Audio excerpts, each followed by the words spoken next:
క్రేతీయులు, అరబీయులు మొదలైన మనమందరమును వీరు మన భాషలతో దేవుని గొప్ప కార్యములను వివరించుట వినుచున్నామని చెప్పుకొనిరి. చూడండి, ఇక్కడ ఏమన్నారు?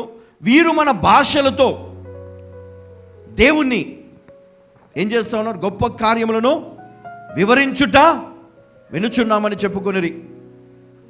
అంటే ఇక్కడ మనం చూస్తూ ఉన్నాం ఏంటంటే, వాళ్ళ భాషలో వీళ్ళు మాట్లాడుతూ ఉన్నారు,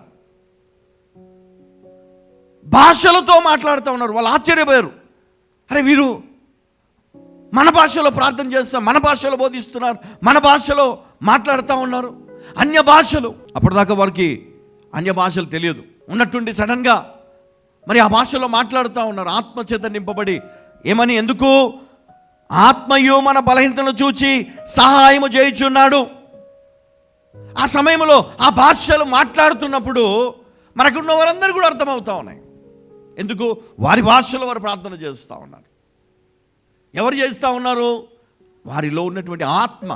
హల్లెలూయా, హల్లెలూయా.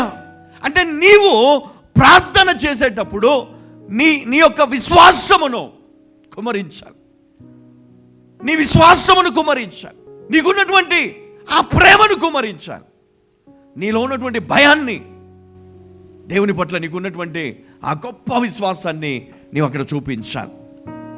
కొంచెంసేపు ప్రార్థన చేస్తే మోకాళ్ళు వస్తాయి, కొంచెంసేపు ప్రార్థన చేస్తే ఆవలింతలు వస్తాయి, కొంచెంసేపు ప్రార్థన చేస్తే నిద్ర వస్తుంది, కొంచెంసేపు ప్రార్థన చేస్తే ఫోన్ వస్తుంది, కొంచెంసేపు ప్రార్థన చేస్తే ఎవరో ఏదో మాట్లాడుతూ ఉంటారు, డైవర్ట్ అయిపోతూ ఉంటారు. ఇది కాదండి మన ప్రార్థన జీవితం. ఇలా ప్రార్థన చేస్తే ఎప్పటికీ మన జీవితాలు బాగుపడవు, ఎప్పటికీ రోగము పోదు, ఎప్పటికీ సమస్య పోదు, ఎప్పటికీ దురాత్మ పోదు, ఎప్పటికీ ఈ యొక్క ఓటమి అనేది పోదు. నీ శత్రువు నీకు ఎప్పటికీ కనపడుతూనే ఉంటాడు, వినపడుతూనే ఉంటాడు. ఇలా ప్రార్థన చేస్తే మన జీవితాలను మారవు. ఈరోజు నీకు ఎన్నో అవసరతలు ఉన్నాయి, ఎన్నో సమస్యలు ఉన్నాయి, వాటిని జయించాలి నువ్వు. ఎఫెసీ 5:18-19 ఇక్కడ ఆత్మపూర్ణులై ఉండుడి, మద్యముతో మత్తులై ఉండకుడి అన్నాడు. అంటే మద్యం అనగా ఏంటి? మనం తాగే ఆ మద్యము కాదు, అది కూడా అయి ఉండొచ్చు. టీవీ కావచ్చు, సీరియల్ కావచ్చు, సినిమా కావచ్చు, వ్యభిచారము కావచ్చు. అంటే నువ్వు దేనినైతే అధికముగా నువ్వు ప్రేమిస్తావో,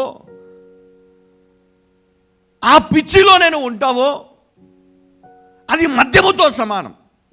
ఈరోజు నీకు వీడియో గేమ్స్ అంటే చాలా ఇష్టం, ఉదయం నుండి రాత్రి వరకు నువ్వు దాంట్లోనే ఉన్నావు అనుకోండి, అది మద్యముతో సమానమే. దానిపైన మత్తు, దానిపైన వ్యామోహం, ఒక వ్యక్తి పైన లేదా ఏదైనా ఒక విషయము. అంటే ఈరోజు ఒక్కొక్కరికి ఒక్కొక్కటి ఇష్టం అండి. ఉద్యోగానికి వెళ్ళేవాడు ఉన్నట్టుండి ఉద్యోగానికి వెళ్ళట్లేదు. ఏమైంది? నిద్రకి బాగా అలవాటు పడిపోయాడు. దేనికి? నిద్రకు. ఇంకా కొంతమంది ఉంటారు సుఖము అంటే అక్కడికి వెళ్ళి ఒళ్ళు వంచి పని చేయడం రాదు కదా, కూర్చొని తినడం వచ్చు, బద్ధకం కదా, పని చేయడం రాదు.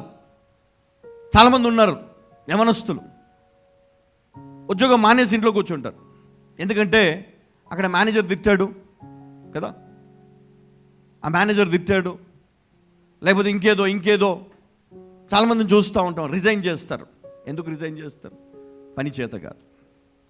భార్యను పిల్లలను చూసుకోవడం రాదు, తెలియదు, బాధ్యత తెలియదు. ఈరోజు మరి అలాంటి స్థితిలో మనం ఉన్నప్పుడు, ఒకవేళ చదువు అనుకోండి, చదువు రాదనుకోండి, చదువు పైన నీకు ఆసక్తి లేదనుకోండి, సినిమాల శిఖర్ల పైన, స్నేహితుల పైన, ఆటల పైన నీకు ఆసక్తి ఉందనుకోండి, అప్పుడు మరి ఆ వ్యక్తి చదువులో విజయం పొందడు, ఉద్యోగంలో సక్సెస్ అవుతాడా? సక్సెస్ కాడు. కుటుంబంని పోషించగలడా? పోషించలేడు. మరి అలాంటి బద్ధకస్తులు బ్రతకగలరా? ఈ లోకంలో బ్రతకలేరు. ఏమవుతారు? చివరికి ఏమవుతారండి? ఏం చేయలేరు వాళ్ళు. వాళ్ళకి ఏం చేత కాదు. ఉంటే తింటారు, లేదంటే ఎవరైతే ఇంట్లో సంపాదించారో వాళ్ళపైన కొట్లాడతారు, నాకు డబ్బులు ఇయ్యని. చిత్రహింసలు పెడతారు. ఒకవేళ భార్య పని చేస్తుంది అనుకోండి, ఏం చేస్తారు? భార్యని టార్చర్ చేస్తారు. అవునా కదా? పిల్లలు కొంతమంది ఉంటారు, తల్లిదండ్రులను టార్చర్ చేస్తారు. ఎందుకు? వారికి కావాల్సిందేంటి? డబ్బు. వారికి కావాల్సిందేంటి? సంతోషం. వారికి కావాల్సిందేంటి? వారికి ఏదైతే కావాలో అది ఇవ్వాలి. మరి వాటికి వారు దాసులుగా ఉన్నారు, అంటే మత్తులై ఉన్నారు దానికి. అందుకే చెయ్యవలసింది వారు చేయట్లే. ఏం చేయట్లే? చెయ్యవలసింది ఏదో చేయట్లేదు. ఉద్యోగం కావచ్చు, చదువు కావచ్చు, వ్యాపారము కావచ్చు, చేయట్లేదు. సోమరిగా ఉంటున్నాం. మరి సోమరి, నువ్వు చీమల యుద్ధకు వెళ్ళి వాటి నడతను చూసి ఏం నేర్చుకోవాలంట? ఏం తెచ్చుకోవాలంట? బుద్ధి తెచ్చుకోవాలి. ఎందుకు? ఒకసారి నువ్వు ఫెయిల్ అయినావు, నేను చేయాలి? కష్టపడి నువ్వు పైకి రావడానికి ప్రయత్నం చేయాలా. ఒకసారి నువ్వు ఓడిపోయినావు అనుకో, రెండోసారి నువ్వేం చేయాలి? ఖచ్చితంగా నిలబడాలి. అంతేగాని ఇది నాతోటి కాదు, నా వల్ల కాదు అని వదిలేస్తే అది ఎప్పటికీ నువ్వు జయించలేవు. నీ జీవితం అంతే. మనం పరిశుద్ధ గ్రంథంలో మనం చూస్తే మత్తులై ఉండకూడి అన్నాడు. ఇది చాలా చాలా మరి ప్రాముఖ్యమైనటువంటి అంశం. ఎందుకంటే ఎవరైతే ఈ లోకములో నీ పరిస్థితులను నువ్వు తెలుసుకొని కూడా నిర్లక్ష్యంగా నీ జీవితాన్ని కొనసాగిస్తున్నట్లయితే నిజంగా నీ లైఫ్లో బాధ తప్ప సంతోషాన్ని చూడలేవు. దేవుని ఉద్దేశం ఏంటో తెలుసా?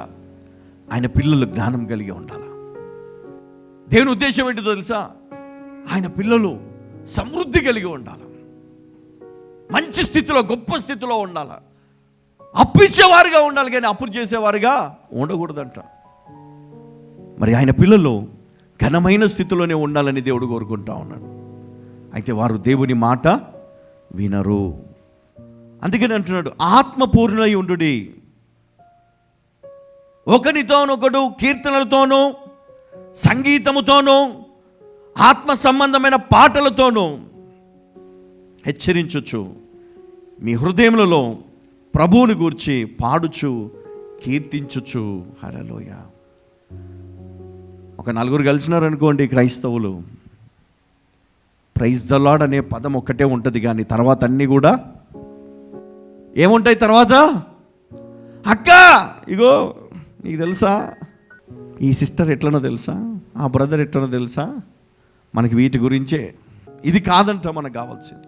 ఆత్మపూర్ణులై ఉండుడి, ప్రార్థనతో, ఎల్లప్పుడూ ప్రార్థనతో,